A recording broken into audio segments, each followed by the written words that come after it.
Assalamualaikum warahmatullahi wabarakatuh. Hamdan wa syukrulillahi wassalatu wassalamu ala rasulillahi Muhammad ibn Abdullah wa ala alihi wa ashabihi wa mawala amma ba'dah. Sallu ala Nabi Muhammad. Allahumma salli wa sallim ala nabiyyina Muhammad alaihi salam. Salatan tadumu wa duda ilaih mamaran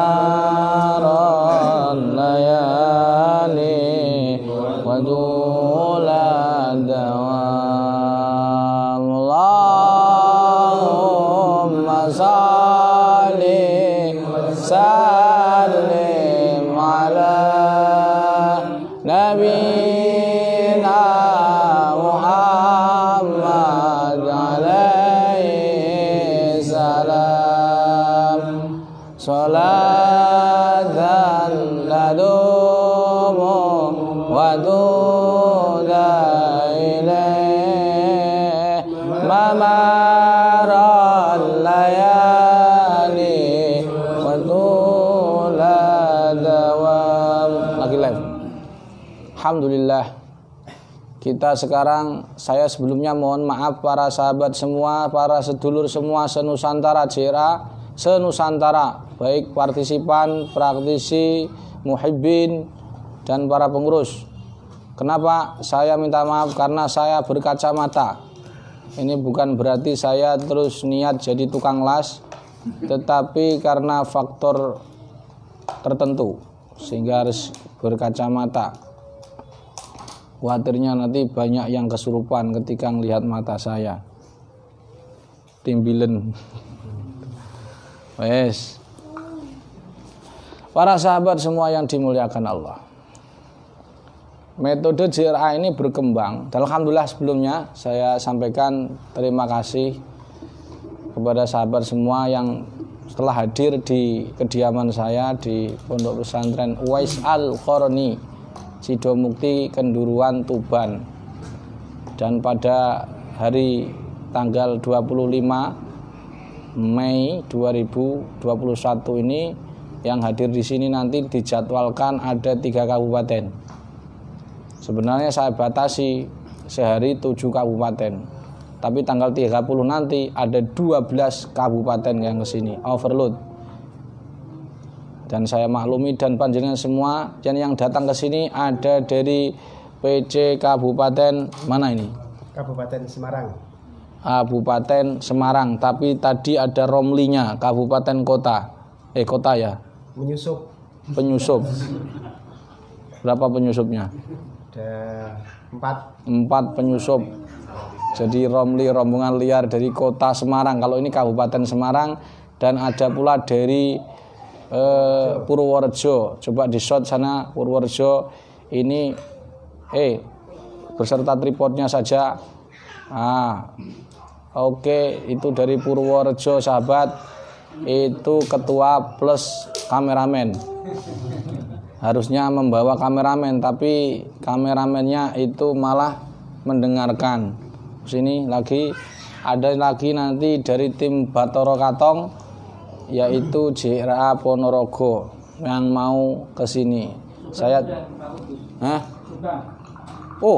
dari Jawa Barat. Ini Jawa Barat ini kemarin kena takzir 1 tahun ndak pelatihan karena kurang kompak. Itu ibarat benih sudah saya tumbuhi benih-benih tapi ndak tumbuh-tumbuh. Alhamdulillah ini kalau ada yang datang dari mana? Subang. Dari Subang ada mana lagi? Purwakarta. Kayaknya dari Purwakarta dan besok ada kayak dari Bandung. Alhamdulillah meskipun beberapa mobil tapi minimal mewakili Jawa Barat lah. Saya terima kasih. Mudah-mudahan panjenengan datang ke sini sebagaimana Nabi sampaikan ayub satolahu fi rizkihi. Rizkinya lantar barokah. Wa isafi asarihi. keturunannya diberi keturunan yang soleh solihah min ahlil khairat, lebih baik dari panjenengan semua, lebih soleh, lebih manfaat, lebih alim, lebih sejahtera, lebih berakhlak. Allahumma bijahi khairil bariyah. Al-Fatihah.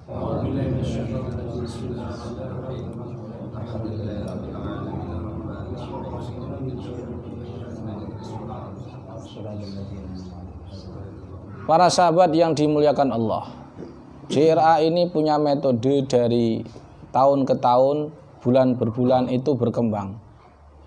Alumni pelatihan 2017 pasti tidak sama dengan alumni 2021 dalam aspek metode. Dan sekarang ini kita, karena sudah berkembang metodenya berubah-berubah terus, oleh sebab itu mulai 2021 ini kita permanenkan metodenya biar tidak bingung. Maka yang melihat video saya ini tolong di-share di cabang-cabang masing-masing, baik di luar negeri maupun yang di dalam negeri. Bahwa yang ingin saya sampaikan adalah kita sekarang ibaratnya punya Iron Dome, metode Iron Dome santet. Punya Iron Dome santet, di mana Iron Dome ini akan berbunyi ketika ada serangan rudal-rudal dari para kahin atau dari para dukun santet. Ya, di mana metode Iron Dome ini insya Allah lebih baik daripada mediumisasi, lebih baik daripada ngeraga sukma, lebih baik daripada akhdul lawai atau hipnoterapi atau hipnoruqyah. Insya Allah. Dalam konteks apa? Dalam konteks pendeteksian kecepatan deteksi. Saya ulangi, dalam konteks kecepatan mendiagnosa. Adapun dalam tingkah bacaannya lebih baik mana? Pokoknya yang paling ikhlas itu yang paling baik bacaannya. Tetapi dalam konteks kecepatan dalam mendiagnosa itu lebih baik dari 3 hal tersebut. Dan perlu dipahami, saya sendiri juga sudah kenapa saya bilang begitu, saya klaim begitu, apakah itu sekedar klaim atau fakta atau cuman dogma. Saya jawab itu fakta, karena sebenarnya saya dengan 3 hal ini, mediumisasi, raga sukma, hipnoterapi atau hipnoruqyah, akhdul lawai, saya sudah paham semua ini, 3 ini. Bukan berarti sombong, itu sudah biasa kan, kita tahu sendiri. Jangankan saya, ini aja pakar poligami, hipnoterapi. Makanya saya bilang, saya harus katakan dengan bukan berarti dengan sejujurnya bahwa swab gangguan gaib ini lebih baik. Oleh sebab itu kita permanenkan, kita tidak melakukan metode 3 ini dan tidak mengadakan pelatihannya, karena kita sudah punya metode gratis, tidak berbayar, tidak perlu pelatihan lagi, tidak perlu step-step lagi, kelas-kelas lagi. Karena saya ingin panjenengan ini tetap tetap ikhlas, pelatihannya tetap 1 kali seumur hidup. Jadi melalui streaming saya ini, saya talaki kepada panjenengan semua, saya sharekan ilmu-ilmunya supaya bermanfaat, sehingga dan panjenengan semua hanya dengan modal kresek, tetap pada tidak usah biaya pelatihan lanjutan. Karena saya sudah kasihan melihat panjenengan semua, terutama yang di Kalimantan dan lain sebagainya, dan saya juga kasihan pada keluarga saya yang saya tinggali terus. Ketika kalian minta pelatihan lanjutan, kalian tidak berpikir berapa waktu yang harus saya korbankan untuk meninggalkan keluarga. Kan kalian hanya berpikir ini lanjutannya bagaimana, terus menyalahkan organisasi. Padahal itu adalah saya kasih solusi, yaitu melalui streaming ini dan melalui di YouTube saya. Selalu update, karena ternyata banyak yang tidak update. ada juga yang update tapi tidak diamalkan.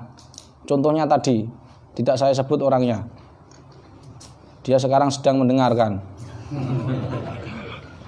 Dan ternyata dia itu kena santet sekitar 5 tahun ke atas. Dan fatalnya gak iso deteksi. Tidak bisa deteksi. Harusnya sudah awal sudah terdeteksi. Baik para sahabat, 3 kondisi apa yang orang ini harus melakukan swab gangguan gaib? Mohon maaf, saya tidak akan nge-share bagaimana gangguan gaib, swab gangguan gaib pada streaming kali ini. Kenapa? Karena ini khusus praktisi, sedangkan kita tahu grup DRA ini ada 23.000 orang yang ikuti dan sebagiannya bukan praktisi. Maka saya cukupkan, saya anggap kalian sudah paham. Bagi kalian yang tidak paham swab gangguan gaib, mohon maaf, wajib bertanya kepada ketua, bukan divisi ruqyah, karena ini wajib semua tahu gangguan swab gangguan gaib. Dan kita tahu, mohon maaf, di Jawa Tengah saja yang terindikasi ketua PC-nya kena santet itu ya, ini saya terus terang ya, itu ada 50% lebih. Kenapa? Karena kebanyakan belum tahu swab santet dan mengabaikan ilmu-ilmu yang sudah diberikan lewat streaming YouTube saya. Baik, lakukan swab santet. Saya ulangi, saya anggap kalian sudah paham swab santet. Kalau sampai tidak paham swab santet, buka lagi buku yang terbaru dari Pak Sekjen halaman 32. Jadi nggak pakai metode air, itu pakai langsung. Pertama, yaitu ketika swab santet wajib kalian lakukan ketika kalian pasca meruqyah orang yang gangguan gaib. Jadi kalian tidak boleh setelah meruqyah misalkan orang terkena santet, kalian langsung pulang, nggak boleh. Wajib swab dulu di tubuhmu, adakah reduksi energi santetnya. Deteksi mulai kaki sampai kepala. Jika kalian merasakan ada energi yang masuk sekecil apapun, itu usahakan ruqyah mandiri. Setelah ketemu diagnosa ruqyah mandiri baru dikeluarkan. Dan kalau bisa ruqyah mandirinya jangan di depan pasien. Khawatirnya nanti dia ketakutan ketika melihat ini peruqyahku loh, yang ruqyah aku muntah sendiri atau kesurupan sendiri. Maka dari itu tetap wajib ruqyah mandiri sebelum pulang, dan itu harus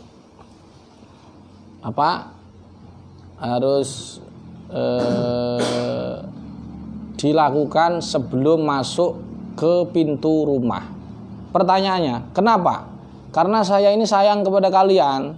Jangan dikira saya ini terus menggiri ilmu yang aneh-aneh, enggak. Contoh boleh saya bilang, boleh gak? Contoh Pak Ketua ini. Oleh sama kamu dia ngomong oleh loh ya. Dia seperti ini, dia ngeruqyah orang tanpa ruqyah mandiri ketika pulang. Sehingga si khodam ini akan punya kemampuan penciumannya tajam, lebih dari anjing. Oleh sebab itu kenapa kita tahu orang yang disantet itu bekas bajunya. Bekas bajunya dibuat sempake, katoke, kondomi dan lain sebagainya. Jadi sama ini kopiah pokok sempake ku. Nah, jadi nyun sewu, celana dalamnya itu dijadikan media santet. Pertanyaannya kenapa? Karena jin ini punya kemampuan membaca reduksi energi atau penciumannya tajam melebihi anjing. Bahkan 1000 kali lipat daripada anjing. Oleh sebab itu, jangan dikira ketika kalian meruqyah orang, kemudian si khodam dan teman-temannya ini tidak bisa deteksi kalian. Jangan dikira. Maka solusinya bagaimana supaya tidak bisa mencium? Gampang. Ruqyah mandiri. Plus, lakukan doa bismillahilladzi la ilaha illahu. Doa itu supaya aurat kita tidak terlihat oleh santet tersebut. Saya ulangi, 1 berarti tadi ya tingkahnya 1. Nggak tulis juga. Kamu tulis enggak? Wes angel. Menawa ilang ilmune. Wong ilmu mahal kok. Gak pelatihan lho ya. 1 ketika apa? Sebelum meruqyah gitu. Pasca meruqyah gangguan gaib. Oke. Swab santet dilakukan satu apa? Dalam keadaan pasca meruqyah gangguan gaib. Yang kedua, wajib dilakukan sebelum meruqyah orang. Iya kan? Ini ada orang sakit, kamu wajib diagnosa penyakitnya ini psikologis, medis atau gangguan gaib. Kamu harus lakukan. Tapi jangan mengandalkan metode. Misalkan kamu ada orang sakit, kamu langsung akdul lawai. Lah kalau di hipnoterapi atau akdul lawai kena mesti psikologis, trauma masa lalu. Contoh, orang mudah kesurupan, kamu akdul lawai.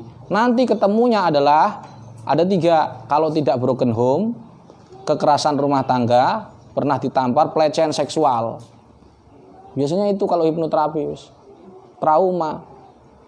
Nah kesalahannya di mana? Bukan masalah metodenya. Kamu diagnosanya nggak matang, langsung akdul lawai misalkan. Nggak boleh dong. Lihat dulu kalau ini psikologis misalkan. Ya kamu akdul lawai, tapi sekarang sudah ada tazkirul Quran. Kalau ini medis, herbalnya apa? Kalau ini non medis, sumbernya mana? Begitu. Jadi swab gangguan gaib yang kedua harus dilakukan apa? Sebelum meruqyah. Nanti jika ada datang ke sini pasien atau praktisi, ketika minta ruqyah kepada saya, maka saya akan tanya kepada ketua PC, sudahkah diajari swab gangguan gaib? Kalau belum, entak marahi ketua PC itu. Siap. Ben. Nesu purek ya wis ben. Nyantet aku monggo. Ben dosa dhewe. Oke, amplope. Iya. Wes. Jadi ketika saya bilang, "Kuwis diajari ruqyah santet apa belum?" Belum, salah. Yang salah sapa? Ketua PC, tanggung jawab dong. Mosok ketua PC enggak mau disalahkan. Kan dia tanggung jawab, pemimpin. Nah ya. Ngono wis maklum, disalahne warga, aja ngersula, aja malah nesu. Salahne kok nesu itu. Ora apa-apa salah. Yang penting iso memperbaiki di wa khairul khata'in atau wabin. Sapi-api wong salah iku wong sing mau bertobat. Wis gak apa-apa salah. Aku yo salah, sering salah. Gitu. Yang ketiga, lakukan swab gangguan gaib itu setiap pagi dan sore. Lakukan apa setiap apa? Pagi dan sore. Setiap apa? Pagi dan sore. Setiap apa? Pagi dan sore. Lampu tak baleni ben gak budek pengen. Ben gak apa? Ben gak gampang lali. Koyok apalan Quran, lapo wong apalan Quran, orang mergo cerdas wong apalan Quran itu, orang hafal Quran bukan karena cerdas. Ihfadzil Quran kama tahfadzul Fatihah. Hafalkan Quran seperti menghafal Al-Fatihah. Pertanyaannya, kalian pernah enggak menghafalkan Al-Fatihah? Enggak pernah, tapi kok hafal? Karena sering diulang-ulang. Oleh sebab itu kalimat saya tadi saya ulangi 2-3 kali biar kalian hafal dan dilakukan. Ojo kok diwasi tok. Kok gak dilakoni. Iya kan? Akhirnya santetnya enggak sembuh-sembuh ya ada. Baik itu para sahabat, 3 kondisi di mana 3 keadaan di mana apa tadi? Swab gangguan gaib itu harus dilakukan. Saya ingatkan warga panjenengan semua. Ketua PCJRA di Jawa Tengah saja hampir 50% kena sihir. Saya nggak nyebutkan lah. Itu di Jawa Tengah. Bagaimana yang di luar Jawa? Dan kalian nggak perlu ngersulo, nggak perlu takut. Kalau takut nggak usah ngeruqyah, tidur saja di rumah sambil nonton Ipin Upin. Oke, sudah. Nggak cukup rutinan, Rotibul Haddad rutinan, nggak cukup sakron saja setiap rutinan, nggak cukup. Kita ya setiap hari rutinan. Ada di pondok itu setiap hari rutinan. Ya zikir juga, tapi tetap santet. Enggak masalah. Kalau kalian nanti mati karena santet, enggak masalah juga. Innal maktula dzulun fahuwa syuhada. Maktula dzulman. Orang mati dizalimi itu insyaallah mati syahid. Amin. Itu nggak ada hadisnya, nih para ulama sebutkan begitu, didolimi, apalagi sampai disantet perutnya, matbun, dia masuk kategori syahid dunia. Itu aja saya kira, mudah-mudahan bermanfaat. Shallu ala Nabi Muhammad. Maulaya salli wa sallim daiman abada ala habibika khairil khalqi kullihim huwal habibul ladzi turja syafa'atuhu likulli hawli minal ahwali muqtahimi ya Rabbi bil Mustafa balli maqasidana waghfir lana ma madha ya wasi'al karami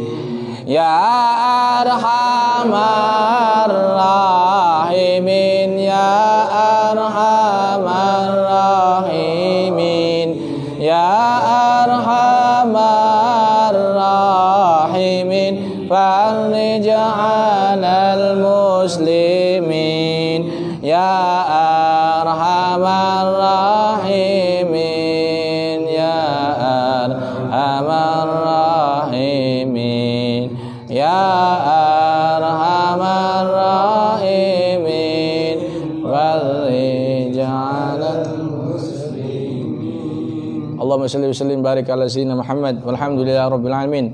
حمدا شاكرين حمدا نائمين حمدا يوافي نعمه ويكفي مزيدا يا ربنا لك الحمد ولك الشكر ولك الثناء ولك الجمال ولك المنن ينبغي لجلال وجهك الكريم وعظيم سلطانك. اللهم صل وسلم وبارك على سيدنا محمد صلاة توسع بالأرزاق وتحسن بها علينا الأخلاق وتدفع علينا فتن والبلايات خصوصا لتعليم علوم النافعات وتقربنا علينا أسباب معارف الأواب وعلى آله وصحبه barik wasallim. Allahumma ij'al hadhil jam'iyah ruqyah ahlussunnah wal jamaah Kabupaten Semarang, Kabupaten Purworejo, Kabupaten Subang jam'iyatan mubarakatan wa yumliha nuran wa ya'muruha bil ilmi wal hilmi wa adabil hasanah wa akhlaqil karimah wa yafadu sakiniha ya rab min siraril insi was sihri wasyayatin wa minal hasidin wal mu'tadin wal zalimin wal fasikin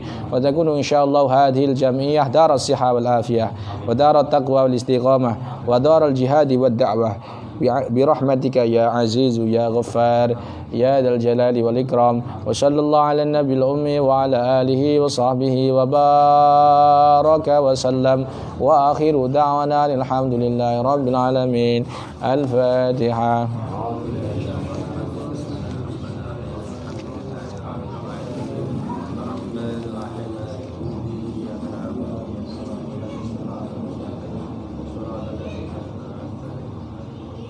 Demikian, subhanakallahumma bihamdika asyhadu an la ilaha illa anta astaghfiruka wa atubu ilaik. Assalamualaikum warahmatullahi wabarakatuh. Waalaikumsalam.